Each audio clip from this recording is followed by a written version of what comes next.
Bog svima i dobrodošli na podcast The Most. Ovo je platforma ili ti most preko kojega pitamo iskrena pitanja i raspravljamo o relevantnim i suvremenim temama sa neke kršćanske perspektive i to sa različitim gostima i moderatorima. Ja sam Dominik Glavaš i danas ću biti vaš moderator i moderator ovog razgovora. Današnja tema će biti vjerske slobode u Hrvatskoj. Današnji gosti su sa mnom pastor Damir Alić. Slobodno se i ukratko predstavite. Starija generacija kršćana u Republici Hrvatskoj, tu su mladi sa nama, mlađi od mene, a možda se oni osjećaju isto stariji, ali vjerojatno. Evo, pored njega je pastor Goran Punda, možete se i vi kratko predstaviti. Evo kratko, ja sam pastor u Evanđelskoj Pentekostnoj crkvi Radosna vijest u Zagrebu i služim već 20 godina u toj službi, prije toga od svog obraćenja na ulici, evangelizator i evo sad malo nešto drugačiji vid službe. Super, i na kraju naš treći gost, pastor Vatroslav Župančić. Please, predstavite se i vi. Pastor Evangeličke metodističke crkve i predsjednik Hrvatske protestantske konferencije. Da. Hvala vam puno, evo, jako nam je drago da ste svi s nama. I evo, možemo odmah započeti. U posljednjim godinama kao da se olako koristi termin sektaši u medijama i javnosti i ovaj se često termin koristi u frazi svi su oni sektaši. Kako vi komentirate na ovu stigmu koja se ponekad veže uz crkve reformacijske baštine i možete li malo pojasniti svima kako su vaše crkve i pokrenute zapravo? Bilo tko može početi.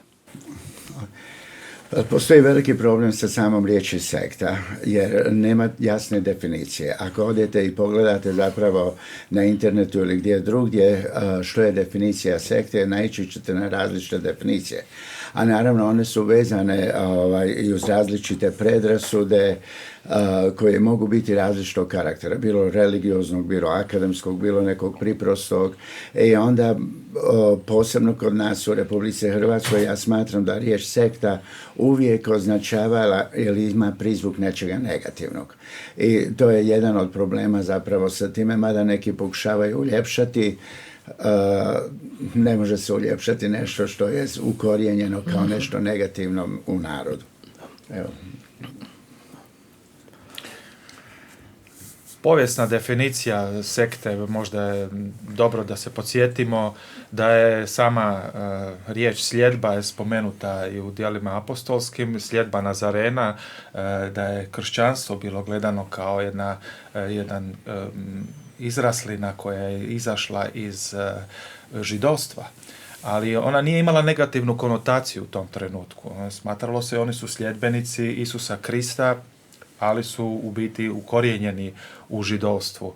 Kasnije ta riječ dobiva negativnu konotaciju. Postoji još jedna riječ koja se često isto u negativnom terminu koristi, iz grčkoga heresija, koja označava krivu nauku, a ono u biti znači izbor. Ali oba dvije riječi su na koncu uzete da se difamira neka određena skupina. Međutim, razvojem sociologije i kasnije i sekularne znanosti, definicija sekte se jasno onda definirala što je ona i koje su njezine značajke. A o tome možemo poslije malo govoriti. Da, svakako je taj prizvuk sekta osobno meni stvara tu neku nelagodu i taj negativna konotacija u počecima i sad kad u literaturi nalazim, recimo posebno od strane rimokatoličkih teologa ili nešto, oni vole to naglasiti da su svi drugi koji nisu kao oni, da su oni sekta. Ali Ernest Welch je u biti rekao da su sekte zapravo, da kršćanstvo ima svoja dva aspekta, jedno su crkve, drugo su sekte. I on uopće ne stavlja sektu tu negativnu stigmu. Mi bi se prema toj njegovoj definiciji, koja je u sociologiji dalje na neki način vrijedi, mi bi se svi svrstali i rekli da je to, zato što je država nešto što je zapravo crkva, kao crkva, etablirana crkva, misleći se pritom na veće vjerske kršćanske zajednice kao rimokatoličku evangeličku crkvu, da su one zapravo rade kompromis, ne znam, u vezi svog nauka, u vezi, jer crkva sama po sebi je sveta, ali pojedinci nije bitno unutra, dok to je jedna definicija. Druga definicija da se u crkvu rađaju ljudi, dakle mi se rodimo u nekoj crkvi. A sekta je nešto što mi izabiremo i što stavlja naglasak na osobnu pobožnost, nešto što svi mi prakticiramo i čime se zapravo i razlikujemo od religioznih ljudi danas koji, ne znam, prakticiraju svoju vjeru jednom godišnje za velike blagdane, dok mi prakticiramo svoju vjeru svakodnevno i vjera utječe na svaki aspekt našeg života. U tom smislu, prema toj definiciji, sekta nije negativna, ona je legitimni aspekt kršćanstva danas i sekta je nešto što ljudi zapravo izabiru. Znači, mi se odlučujemo za Krista, za sljedbeništvo, za slijediti Isusa kao njegovi učenici i nažalost onda to u društvima koja, pa rekao bi, koja nisu poprilično, ko su u nekoj mjeri i neobrazovana, bar na tom području, onda ona ima tako negativnu konotaciju. Tako da sad ako gledam iz te perspektive, onda bi mi manje to smetalo. Jednostavno bi trebalo ljudima objasniti onda u čemu je zapravo riječ, o čemu se radi. Da. Ako mogu dodati, pastor Vatroslav je spomenuo definiciju, a u biti nije to definicija, to je riječ zapravo koja se prevodi kao sljedba. Definicija u enciklopedijskom rječniku primjerice kaže da je nešto što je nastalo iz nečega velikoga, što je apsolutno kriva postavka. Ja definiciju bi stvarno volio da je prvo postavimo kako treba, pa onda možemo razgovarati o tome, da li je to stvarno to ili nije to. Onda možemo odrediti što bi bilo sekta, a što nije sekta. A da bi se definicija postavila, prvo treba razumjeti da zapravo sljedba je nešto što proizlazi iz nečega. A to nešto prvo treba vidjeti što jeste. Kad govorimo o kršćanskim sljedbama, onda govorimo da su one nastale iz onoga što originalno jeste kršćansko, a originalno kršćansko jeste Isus i apostoli. Prema tome imamo taj biblijsko-povijesni kontekst iz kojega su nastale određene sljedbe. I onda možemo govoriti o rimokatolicima, pravoslavcima, protestantima, ne znam, nekim drugim različitim grupacijama. Međutim, doista volio bi prvo definirati, jer tu nastaje naš problem. Mi nemamo jasnu definiciju, onda se ljudi igraju sa time što jeste, a što nije nešto.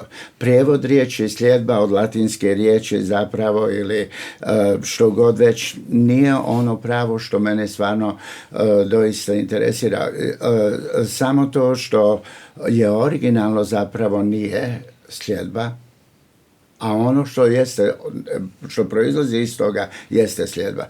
Prema tome, vratio bi se natrag da biblijska crkva, crkva dijela apostolskih zapravo, iako kao što se naveo u dijelima apostolskim, Pavao koristi taj izraz i kaže ja slijedim sljedbu koju oni nazivaju, ja bi ipak rekao da originalno kad govorimo o kršćanstvu, da odvojimo se od židovstva, ako možemo tako, zapravo je originalno kršćanstvo dijela apostolskih. Sada, što je onda sljedba? Po tome ispada da sljedba jeste zapravo i rimokatolička crkva. Odnosno, ako ćemo ići grubi izraz, koji često nama zapravo žele prikačiti, jeste sekta. To jeste isto i pravoslavna crkva. To jeste i kopska crkva. To su i druge zapravo crkve, da ne govorimo o protestantskim crkvama. Sve zajedno zapravo idu u tu kategoriju sljedbe, odnosno neki taj termin sljedba zapravo odmah poistovjećuju sa terminom sekta, što je onda apsolutno nešto negativno.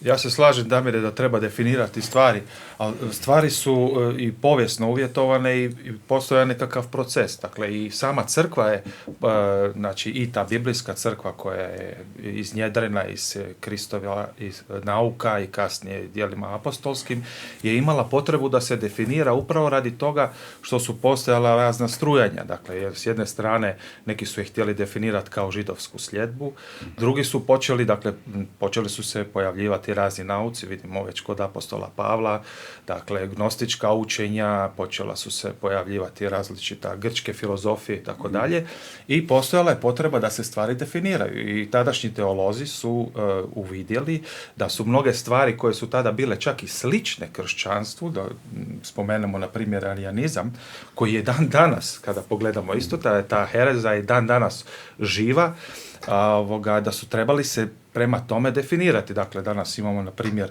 ono što poznajemo apostolsko i nicijsko vjeroispovjedanje, evo sada je 1700 godina toga, to je bila jedna definicija tko mi jesmo i što mi vjerujemo.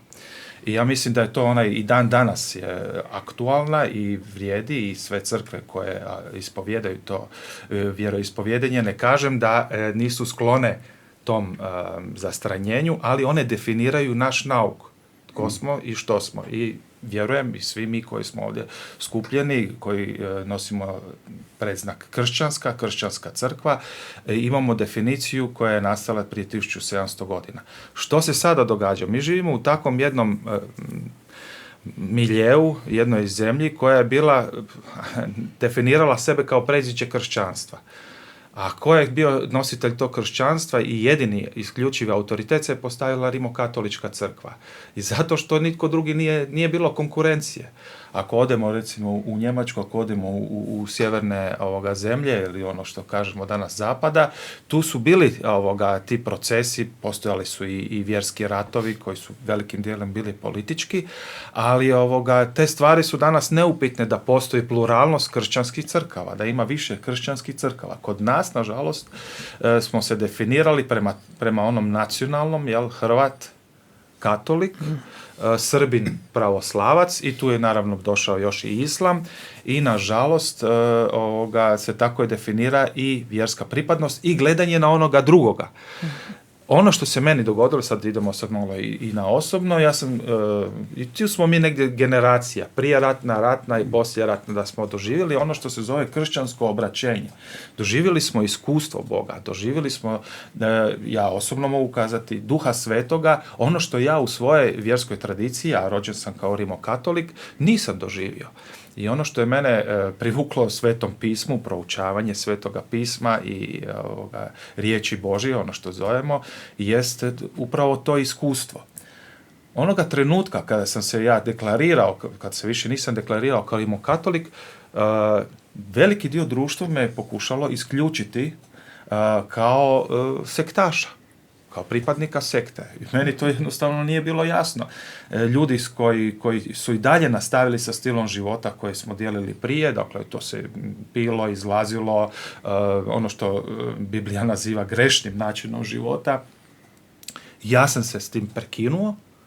Ja sam bio sektaš, a oni koji su nastavili sa time, oni su se smatrali da su oni pravi nositelji to. I to je mene uvijek uzbunjivalo. Nakon toga, naravno, su se stvari promijenile, bio je rat, bila je takva situacija, ali dan danas nositelji najveće vjerske zajednice u Hrvatskoj, pojedinci, uopće nemaju tu otvorenost i vrlo lako definiraju druge kao manje vrijedne, kao sekte, i upotrebljavaju ovaj izraz kao difamacijski. Da. Tako da smo mi dalje u tom problemu i mislim da ne moramo se mi previše opravdavati. Ono što je naša zadaća je naravno navještanje evanđelja, ali ljudi moraju znati poznavati sadržaj svoje vjere. I to je moj problem. Znate, ljudi koji su meni kazali da sam ja sektaš, sami nisu poznavali vjeru. Sami nisu poznavali apostolsko nicijsko vjerovanje, nisu poznavali knjige Novoga Zavjeta i tako dalje. Tako da, evo, to je jedan od izazova. Baš sam to ja htio naglasiti onomu što sam prije rekao. Znači, ako želimo ispravno definirati kršćanstvo, moramo se vratiti tom biblijsko-povijesnom osnovu. I iz njega onda poslije možemo definirati što jeste sekta, što zapravo nije sekta i što je pravo kršćanstva, a što nije. Kao ti, zajedno svi smo imali to iskustvo, doživljaj sa Bogom i vratili smo se natrag na izvore.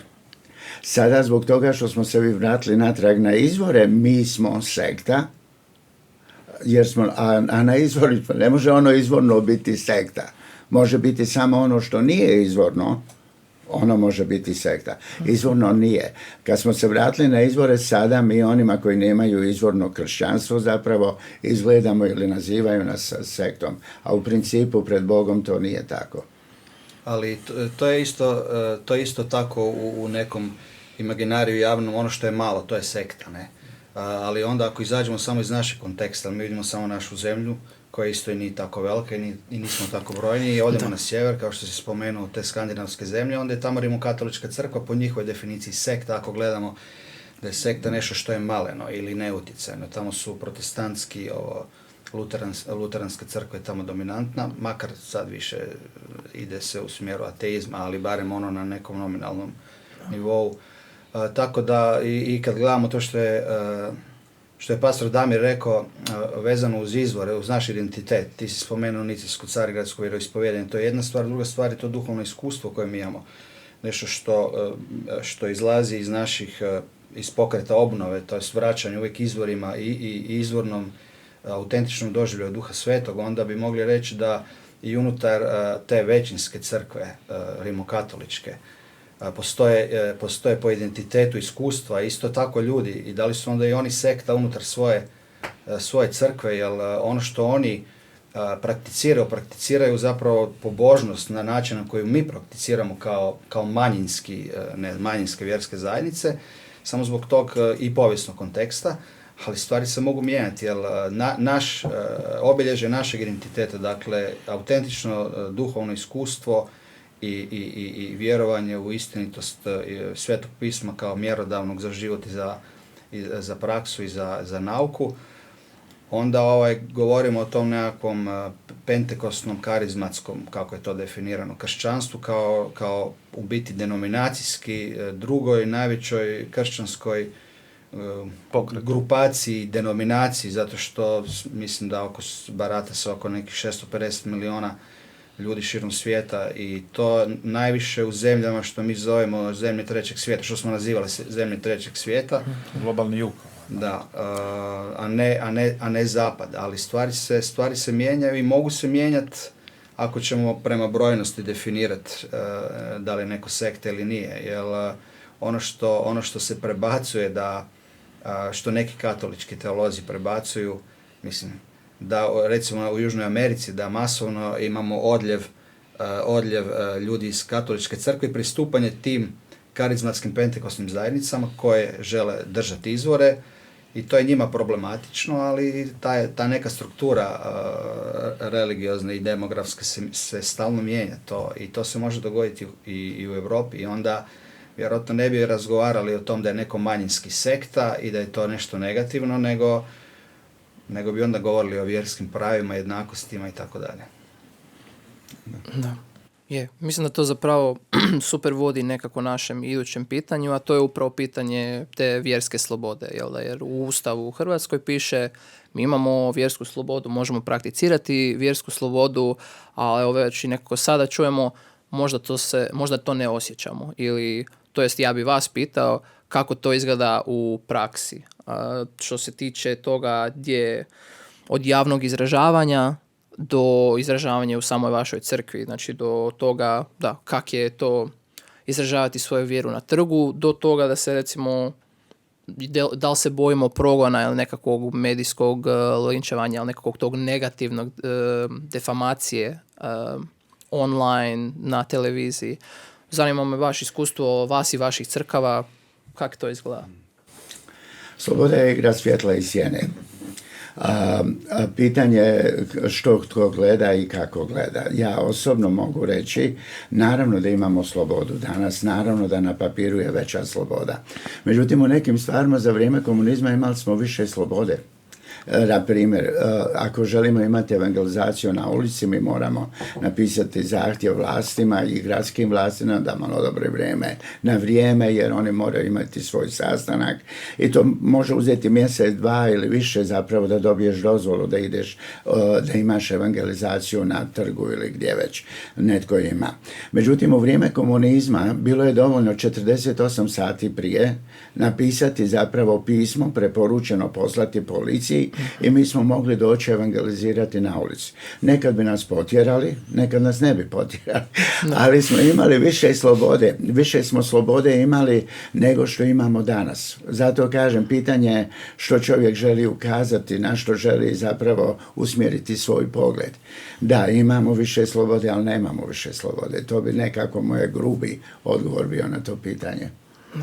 Moje iskustvo je metode evangelizacije koje koristimo su više ovako osobne, jedan na jedan, tako da to je uvijek dostupno, to nema nikakvih problema što se tog tiče. Čak i javno propovijedanje se može iskoristiti prilika i bez, recimo, dozvola. S te strane nisam vidio nikakvu smetnju i s druge strane naša vjerska zajednica je sklopila ugovor s državom u vezi posebnih interesa i djelomično financirana od strane države, dakle država podupire rad te određene vjerske zajednice, konkretno mnogih drugih, ali između ostalog i naše vjerske zajednice. S jedne strane, onda isto ne možemo o tom govoriti da smo progonjeni i zatirani u tom smislu. Kad već govorimo o progonstvu je jedno, zapravo govorimo više o vjerskim slobodama. Osobno u svom radu, dakle u zajednici, u crkvi svoje, nema nikakvih problema, dakle slobodno se može bez problema sad trenutno propovijedati onu vjeru i nauk koji držimo, bez jakih smetnji s jedne strane, s druge strane to se može i na ulici, naravno uz organizacijske neke preduvjete, ako se ostvare ili ako je ovako osobno, onda bez problema možemo moliti za druge ljude ako su otvoreni na ulici, polagati ruke, dakle ono što je dio našeg vjerskog identiteta možemo upražnjavati bez problema.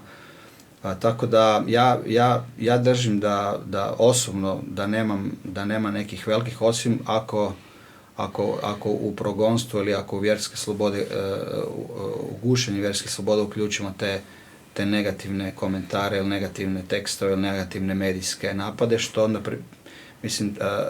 vjerujem da to jednostavno se na to treba prihvatiti kao normalno, zato što je to bilo obećanje još iz Svetog pisma. Isus je rekao, ako su učitelje zvali Belzebulom, kako će zvati njegove učenike. Dakle, to je nešto što se treba očekivati. Pa čak onda i korak dalje, naravno, mučeništvo, o tom sad niko ne govori. Ali to se ne treba čuditi. Za sad možemo bez problema svoju vjeru i svoju vjeroispovijest i svoj nauk širiti slobodno. Da, mi smo imali jednu zanimljivu inačicu komunizma gdje u samim počecima je bilo izrazito antivjerski nastrojen, međutim došlo je do liberalizacije i hvala Bogu da se krajem 60. godina je uspjela i prevesti Biblija isto pod patronatom tadašnje države i već u 80. godina je dosta bilo ta situacija lakša za vjerske zajednice, ali se poštivala ta sekularnost. Znalo se šta je država, šta je partija i gdje crkve imaju svoje mjesto. Sa demokratizacijom crkve su dobile mogućnost i vjerske zajednice utjecaja u društvu. Dakle, evo, Goran je spomenuo, čak je država potpisala ugovore, daje određene koncesije, dakle građanski brak, djelovanje u vojsci i tako dalje, čak i neka financijska sredstva.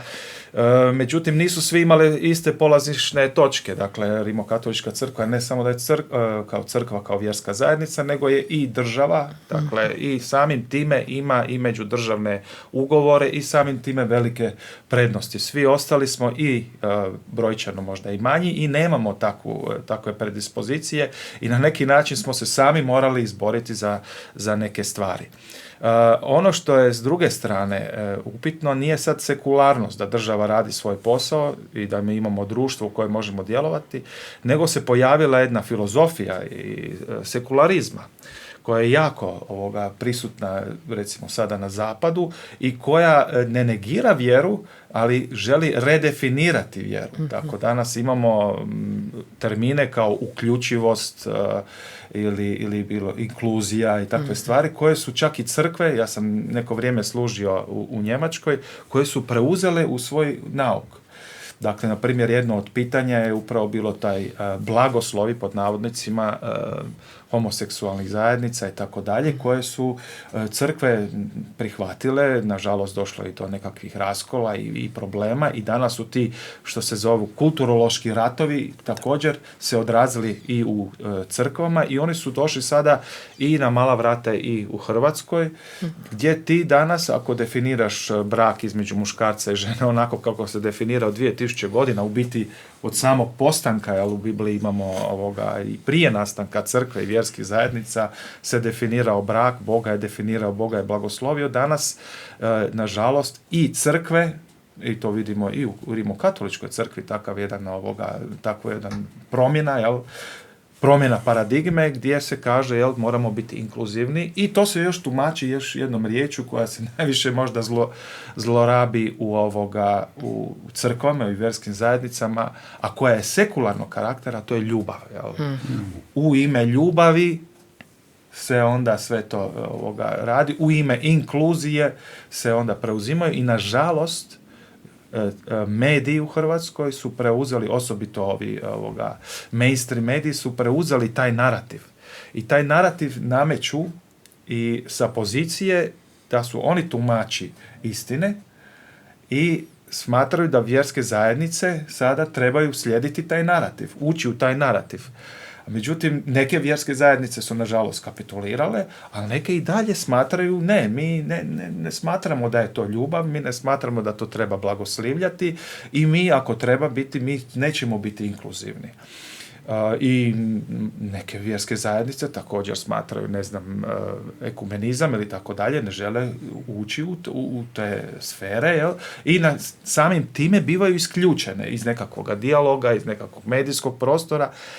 I svjedoci smo toga da mediji čak koriste svoj utjecaj, koji nažalost s jedne strane je zloupotrebljen, a s druge strane, hvala Bogu, on slabi pojavom javnih socijalnih medija, ali još uvijek koriste da bi nekoga difamirali. Tako smo bili svjedoci nedavno da je, na primjer, u jednoj udarnoj televizijskoj emisiji u nedjelju se dopustilo da difamira jedne vjerske zajednice koja ima potpisan ugovor sa državom, koja je definirana kao crkva, da se difamira, da ju se proglasi sektom, da se kaže da se tu ispira mozak, da se tu, svakakve stvari, gdje nažalost crkve, ali nemamo ni u društvu mehanizme na koje se pravilno možemo obraniti, osim podcasta ili nekakvih javnih institucija, medija, to jest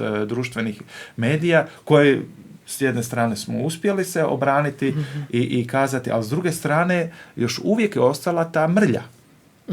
Tako da to je jedan od izazova koji je pred nama, koji je već stigao kod nas i s kojima ćemo se morati suočiti i Goran je spomenuo mučeništvo, dakle mučeništvo i u originalu znači biti svjedok istine, pa i po cijenu trpljenja nečega. Ja mislim da se crkve trebaju pripremiti za tu opciju u budućnosti. Da. Kao što smo rekli, postoji ta sloboda na papiru i Goran je to spomenuo. Mi naravno kao crkva imamo i taj ugovor sa državom. Zbog toga smo dobili pravo da možemo nastupiti na javnoj televiziji.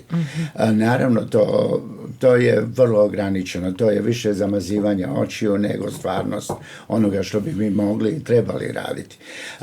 Kao što je pastor Vatroslav isto spomenuo, upravo je to situacija koja je problem. Mi smo imali emisiju, znači koju je prenosio ATV, naša služba je išla direktno i onda smo mi dobili zapravo pljusku od strane urednika te emisije koji su išli nama pisati zapravo što mi smijemo govoriti, što mi ne smijemo govoriti. Prema tome dali su nam ne zbog toga što su oni htjeli nama dati, jer ja ne vjerujem da su oni htjeli nama dati, nego su dali jer su morali dati. Ja ću reći sad iskreno, država je nama dala ugovor, da imamo ugovor sa državom, ne zbog toga što su oni nama htjeli dati, nego zbog toga što su morali dati. Zašto? Dali su Rimokatoličkoj crkvi sve što su dali. Ako ne damo drugim crkvama, onda ih diskriminiramo. I da bi u javnosti, u Europskoj uniji, u Americi ili bilo gdje mi bili legitimni, mi moramo dati jednima i drugima. I tako je i bilo. Znači, 96. godine Jure Radić je htio zapravo sve crkve proglasiti sektama u Hrvatskoj. I onda su crkve se zajedno našle, pokrenuli smo se zajedno i onda je taj stav vlade Republike Hrvatske promijenjen, tako da su prvo baptistička, pa onda pentekosna i druge crkve zajedno sa njima dobile su zapravo ugovor sa državom koji je daleko, kao što je Vatroslav spomenuo, zapravo od onoga ugovora koji ima Rimokatolička crkva. Međutim, mi kao crkva smo se morali tužiti sa državom da dobijemo taj isti ugovor. Znači, imamo slobodu koliko je mi uzmemo sebe, a koliko za koju se izborimo. Na papiru da, imamo je, ali se svejedno moraš boriti da ono što ti na papiru pripada u praksi bude primijenjeno. I ja ne želim govoriti negativno protiv vlade ili što, ali recimo baš ova situacija koju je Vatroslav spomenuo, mi kao crkva smo ocrnjeni 100%, laži, 15 je navedeno u 25 minuta i to baš totalno velike laži, gdje nama Hrvatska televizija nije dopustila demanti. Po zakonu bi nam morali dopustiti demanti. Međutim, upravo je tu situacija, imamo slobodu, ali nije odrađena ta sloboda. I do dana današnjeg nije odrađena ta zapravo situacija, gdje smo mi par puta slali demanti i zapravo oni nam ga nisu uvažili. Znači, a zašto zapravo nakon TV emisije koju smo mi imali, oni su krenuli negativno? Upravo zbog toga što sam ja spomenuo par stvari. Jedna od stvari koja je spomenuta od strane te urednica koje su potpisale taj papir koji su nama poslali kao crkvi, zapravo govori o ekumenizmu.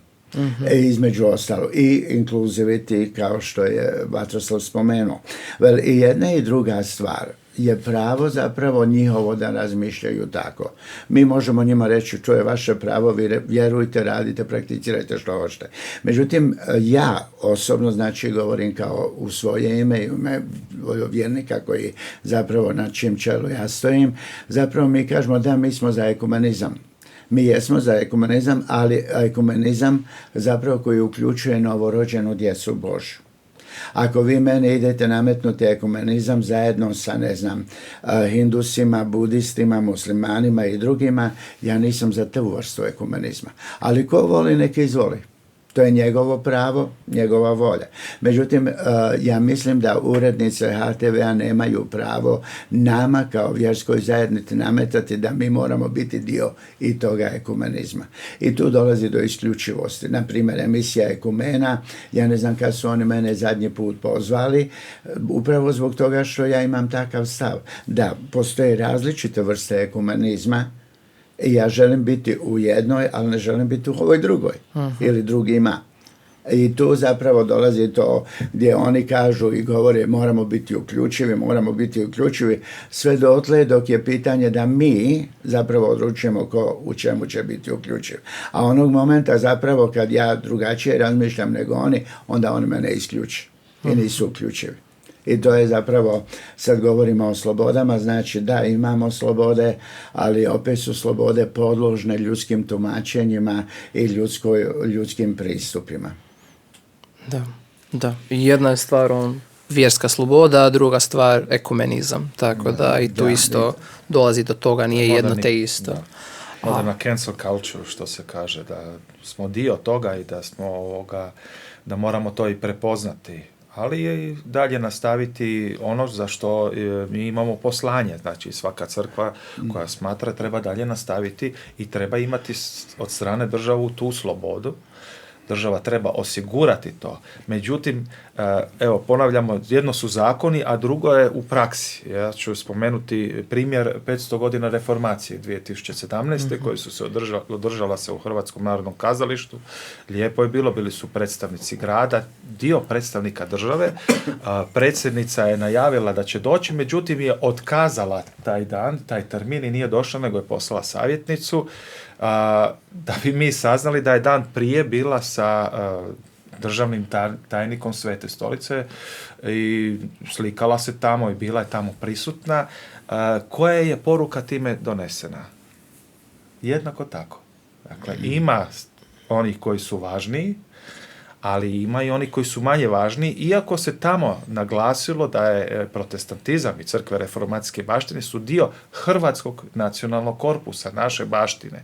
Dakle, ne samo duhovne, nego i kulturološke baštine. Mi imamo prvi Novi Zavjet preveden na hrvatski jezik koji su preveli hrvatski protestanti, njihova kultura, dakle, Matija Vlačić i Lirik, dakle, Uraški krug i tako dalje, crkve koje su ovdje postojale u Slavoniji i tako dalje, one su dio hrvatske baštine. I nekako se to pokušava zatomiti, znači da se o tome ne govori i takvim načinom, kao što je jedan od najviših državni poglavar napravio, se poslala poruka, to je ipak nešto drugorazredno. Tako da je već imamo samim time jednu poruku koja se onda odašilje u društvu i koja se vidi, na primjer, recimo u urbanim sredinama to nije toliko problem, na primjer Zagreb, Osijek i tako dalje. Ali kad odemo malo dolje, recimo na primjer u dalmatinskim područjima ili negdje drugdje, mi već vidimo da se još uvijek taj stav prema svemu što dolazi izvana, što je, smatra se da dolazi izvana, u biti je pokušaj povratka na kršćanstvo izvorno, je difamirano kao sekta. I ljudi još imaju problema. Ljudi se javljaju koji kažu, evo, ne možemo održavati vjeronauk, ne možemo normalno pristupati, da nas se ne naziva sektama. Stvari se mijenjaju, ali još ima tu jako, jako puno posla. Da. Evo, puno smo nekako i razgovarali o ovoj temi s perspektiva pastora, s perspektive vjernika, ali evo, pastore Punda, pitao bi vas što ovo znači za nevjernike? Kako ovo utječe na njih? Da li je vjerska sloboda uopće relevantna što se njih tiče? Vjerska sloboda je relevantna zato što je svaka sloboda relevantna. Neki smjer iz ovog što smo razgovarali, neki smjer gdje ide, pa ja se bojim prema nečem što ljudi i vjerske zajednice dosta koketiraju sa nekakvim teokratskim postavkama. Nekakva tajna želja i čežnja je da ipak mi svoje kršćanske vrijednosti nametnemo drugima na neki način i bez obzira što sad to zvuči, mi imamo na to pravo jer mi smo sigurno u pravu jer držimo ono što je istinito, ipak u današnjem društvu najviše bi trebalo zajamčiti slobodu vjeroispovijesti svima i promjena koju priželjkujemo ili sloboda do koje želimo doći prvenstveno ide odozdola, ne odozgora. Dakle, ne može biti nametnuta, nego država bi trebala jamčiti slobodu svima, i tako i djelovanje. I to ne samo teoretski, nego i u praksi, da ova prava koja se pokušavaju ostvariti, ta jednakost ili te stvari, da imamo pravo reći svoje, da imamo pravo iznijeti svoju stranu, da imamo pravo na demanti, da se to stvarno poštuje. Dakle, za mlade ljude sloboda vjeroispovijesti je apsolutno važna. Ona je dio ljudskih sloboda, to je pod broj 1, pod broj 2, ono što je problem u društvu gdje ja vidim prostor za autentično kršćanstvo je ta jedna osobna razina, psihološka razina gdje će recimo depresija biti uskoro najraširenija bolest. I mislim da obraćanje svakom pojedincu sa evanđelskom porukom, sa porukom slobode, osobne slobode, jer Isus kaže ako vas sin ne oslobodi nećete biti slobodni. Dakle, Isus i njegov nauk koji se danas širi kroz crkvu, koji se danas prenosi kroz crkvu, čiji je crkva komunikator i reprezent, ali onaj autentični nauk, mislim da tu postoji velika prilika i da bi trebalo na taj način djelovati.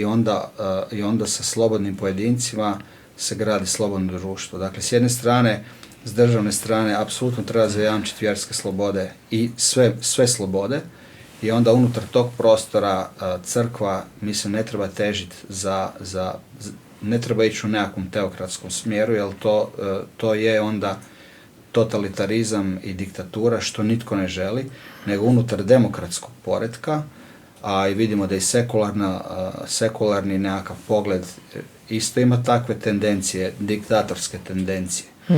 Dakle, treba se zalagati za slobodu, vjerska sloboda je jedna od najvažnijih, dio toga, još uz druge neke slobode i crkva ima tu prostor.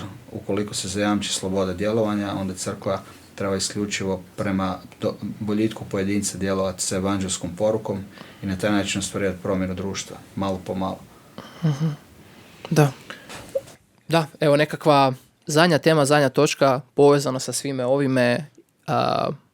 Uvijek neko ljudi vole završiti praktično kao što sada, ali mislim da je ono što bi ja volio završiti, pitanje, komentar, tema je koji je možda najveći izazov u suradnji crkava po pitanju ove vjerske slobode i jednostavno kršćanstva u Hrvatskoj, a što možemo bolje što se tiče te suradnje? Gledate prema meni, pa ću ja onda. Ono što je situacija i što je stvar, ima puno različitih malih stvari koje se treba dotaći i koje su bitne. Jedna od prvih koju bi je možda dotakao jeste da zajedno možemo puno više. Da jedinstvo zapravo novorođene djece Božje koja zajedno djeluju može ostvariti daleko veći utjecaj za Krista i Kraljevstvo Božje nego kad mi osobno samostalno nastupamo. Međutim, postoji problem zapravo gdje mi kao crkve i mi smo to doživjeli, recimo kad smo došli u Zagreb, započeli crkvu, vjerujemo da nas je Bog doveo tu, da počnemo djelo Božje onako kako je On nama stavio na srce. Poslali smo pismo svim vjerskim crkvom, zajednicama novorođenih koje smo mi tada znali. Način na koji smo mi bili tretirani od neki, ne od svih, zapravo je bio vi ste sekta.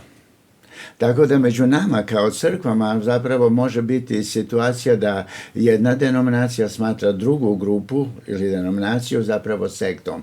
I tu zapravo nastaje problem i podjela kod nas zbog čega vjerujem kao tijelo Kristovo nismo toliko učinkoviti da ostvarimo ono što Bog želi za nas. Jedna od stvari koja je mene oduševljavala, a to sam gledao od 85. godine na ovamo, posebno u Engleskoj United Kingdom, je bila zapravo da sam toliko puta vidio ljude, ne znam, je li u pitanju luteranska, anglikanska, jesu bili pentekostalci, jesu bili baptisti ili neka druga crkvena grupacija, zajedno skupljene na istom sastanku. Primjerice, događaj koji se zove recimo Healing Rooms.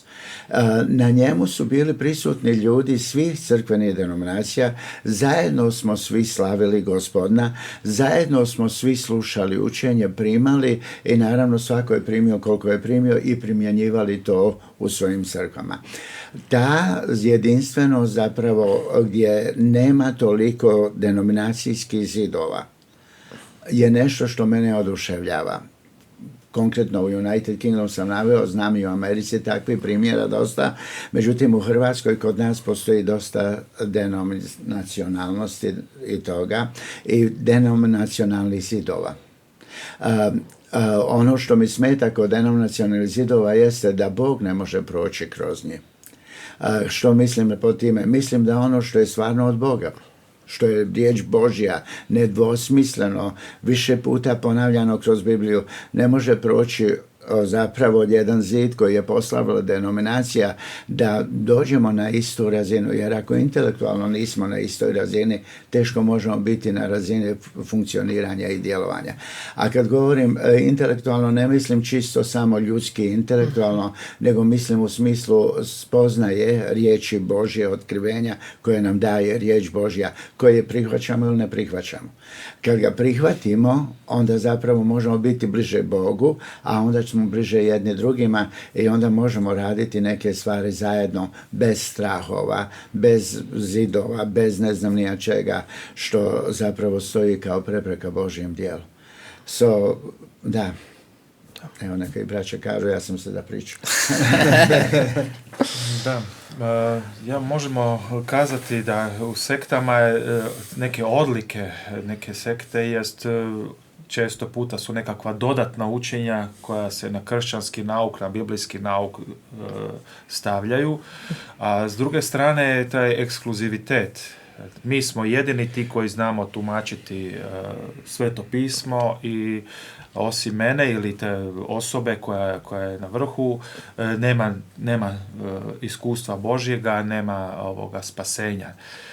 Tako da vjerujem većina crkava ne posjeduje tako nešto. Ja mogu samo kazati iz vizure svoje crkve, svi su dobrodošli na bogoslužje i nema ekskluziviteta. Međutim, svaka crkva ima također neke naglaske, ima neki svoj nauk.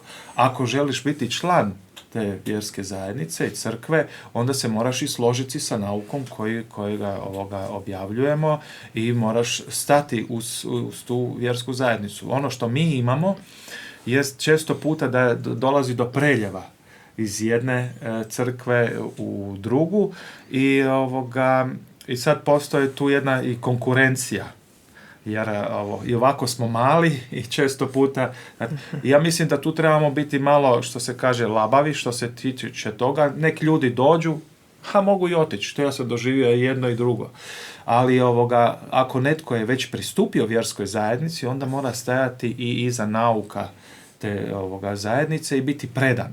Sad mi imamo problem danas predanja. Znači onoga kršćanskog predanja. Kad sam se ja prije 25 godina doživio obraćenje, to nije bio toliki problem. Dakle, to je bilo samorazumljivo predanje, cijeli život daješ. Danas već ljudi, ja primjećujem to možda drugačije, ljudi su manje predani, ali više to je, moramo biti obazrivi na privatni život i na crkveni život, ali ja mislim da je to jedno s drugim mora ići i da se mora biti autentičan u onome što propovijedamo i što navještamo i zato bi recimo kao metodista samo izdvojio jedan citat koji je John Wesley rekao tada za metodiste, dakle on je bio anglikanac, metodistička nije bila crkva, ali je vrlo znakoviti za nas danas i kaže: ne bojim se da će ljudi zvani metodisti ikada prestati postojati bilo u Europi ili Americi, ali bojim se da ne bi postojali samo kao mrtva sekta koja ima oblik pobožnosti bez njezine snage. A to će nedvojbeno biti slučaj ako se čvrsto ne drži doktrine, duha i discipline s kojom smo prvotno krenuli.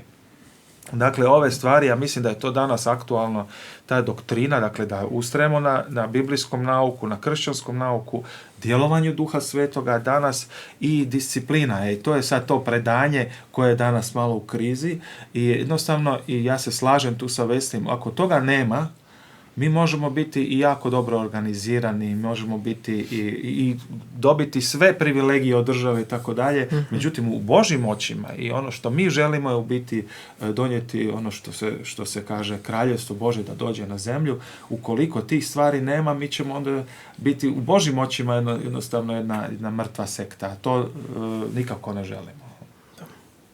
No, mi smo mala zemlja, opet to ponavljam, informacije su vrlo dostupne, putuje brzo i tu smo na toj sceni već neki broj godina i zapravo većina, ne svi, ali većina se nas poznaje. Ne držimo odnose neke, s mnogima i prijateljske odnose, ali neke kolegijalne odnose. Prva stvar je to prepoznavanje. Dakle, prepoznavanje crkvenosti, prepoznavanje bilo koje druge vjerske zajednice, barem iz ovog našeg miljeja iz kojeg mi dolazimo. Sad to je onako malo šira platforma, ali ajmo reći reformacijske crkve, crkve reformacijske baštine, protestantske crkve, evanđelske crkve i tako dalje. Dakle, mi tu imamo tu jednu razinu prepoznavanja i kao takvi ono što je dobro, što mislim da se na neki način njeguje i da se uči iz nekih prošlih pogrešaka kao jedna od ovih stvari da bilo koja druga zajednica, poštuje se ta dinamika, recimo konkretno osnivanje zajednica koja je biblijska, kako su crkve nastajale, to su bili naravno duhovni poticaj i općenito stvarnost Duha Svetog se mora u to uključiti.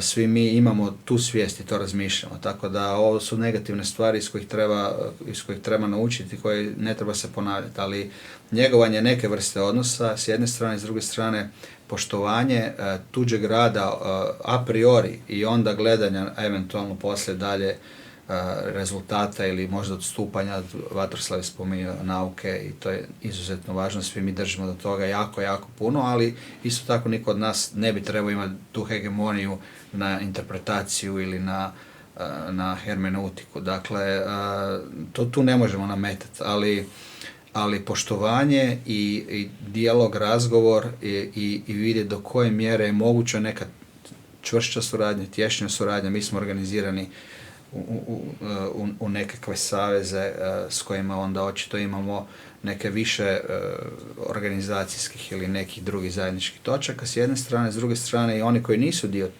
te naše specifične neke zajednice ili saveza, isto tako treba prepoznavati njihovo, recimo konkretno Veslija i to.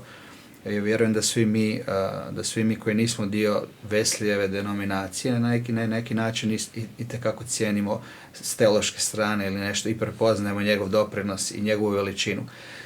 I neki drugi ljudi koji su obilježili identitetski neke određene crkvene zajednice ili denominacije, isto tako cijenimo iz njihovih učenja, iz njihovih nekih naglasaka ono što je i nama, što prepoznajemo kao Božje, kao nešto što je dio Božjeg pokreta.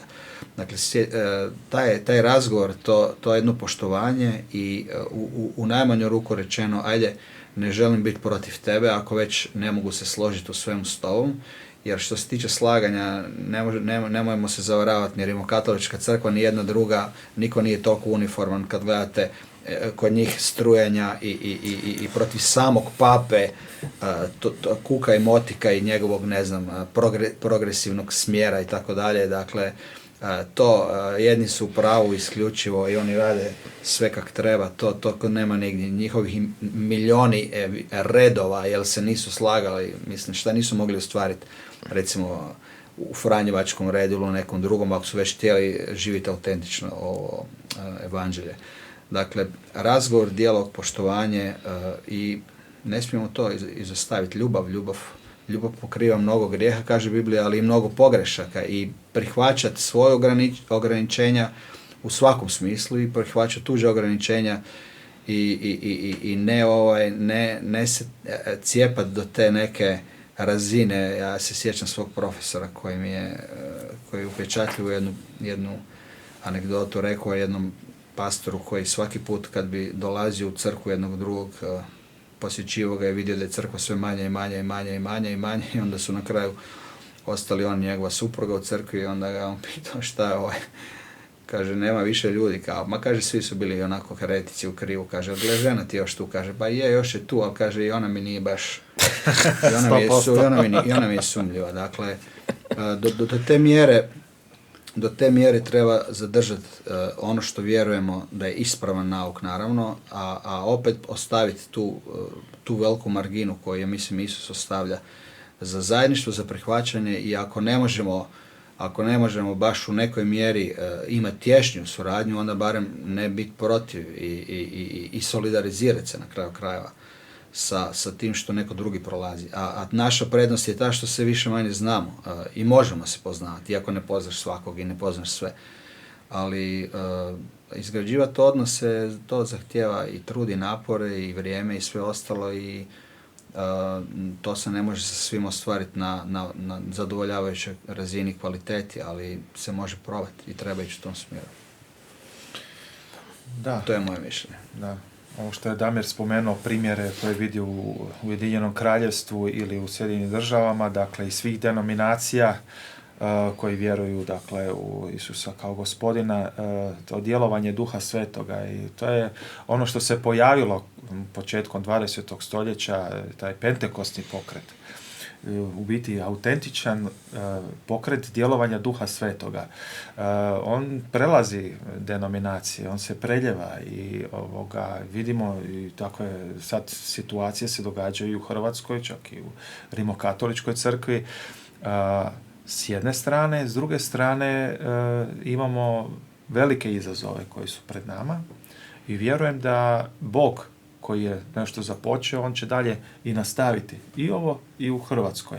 Tako da poštovanje da, s druge strane djelovanje Duha Svetoga da, a s treće strane evo, budimo otvoreni i suočimo s onim što nas čeka u budućnosti. Slobode će biti vjerojatno, pretpostavljam, sve manje, ali bit će sve više autentičnosti kršćanske.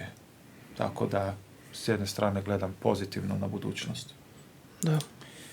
Da, ja bi isto još možda dodao, mislim da postoje nužne stvari koje svi zajedno trebamo vjerovati, oko koje se trebamo slagati i gdje svi zajedno na istome stojimo. Nicejsko vjerovanje koje je Vatroslav spomenuo, ja mislim da svi prihvaćamo, vjerujemo ga. I općenito mislim da u sadašnje vrijeme ne držimo se njega kao slova na papiru, ali deklaracijski kažemo da ga vjerujemo. Međutim, vjerujem da u današnje vrijeme crkve moraju prepoznati osnovno i nužno i onda prepoznati da postoji nešto što nije osnovno i nužno i ja mogu vjerovati na ovaj način, ti možeš na ovaj, ti možeš na ovaj, to je tvoja stvar. Ali ovdje gdje se zajedno zapravo slažemo, da to zajedno stojimo i da iz toga djelujemo. Ako bi tako zapravo funkcionirali, onda bi mogli više ostvariti. Mi smo imali situacije, možda Goran i Vatroslav se isto toga sjećaju, gdje smo imali prije, kao pastori grada Zagreba, službe ili za Božić ili za Uskrs. Zajedničke službe, bilo u hotelu, bilo na Velesajmu ili ne znam gdje smo i sve imali već. I kad smo tada nastupali zajedno, držali smo se onoga osnovnoga što svi zajedno oko čega stojimo. I iz toga smo djelovali. Bilo je razlika i bit će uvijek razlika. Ne moraju značiti da razlike su same po sebi nešto negativno, jer Isus kaže onomu komu je otkriveno nešto, otkriveno je, komu nije, onda nije mu otkriveno i tu se mi možemo razlikovati zapravo u tim stvarima. Ali od poštovanja koje je spomenuto, definitivno je temelj onda da prepoznamo i to u čemu se mi slažemo i iz čega možemo zajedno djelovati.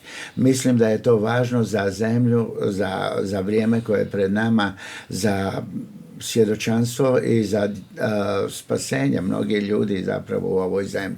Da mi kao novorođeni vjernici zapravo stojimo jedni drugima i da im budemo potpora, za što ja mogu recimo i Vatroslavu zahvaliti. Nisam očekivao iz nekih izvora da kad smo mi doživjeli to progonstvo, objede, laže zapravo, da ne znam, Vatroslav stane zapravo i da počne podržavati zapravo ono što je ispravno, ne nužno nas, jer on nije samo stao za nas, nego je stao za ono što je istina.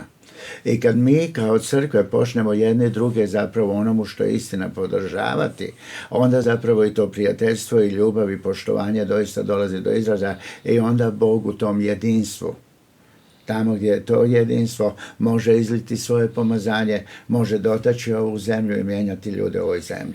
A to nam je itekako potrebno, ne da se cijepamo, ne da se dijelimo, ne da stojimo iza plotova ili čega drugoga, nego da koliko možemo nadvladamo da dođemo zajedno. Ali prvo prepoznajmo osnovno, onda iz toga djelujemo. U drugim stvarima se možemo razlikovati.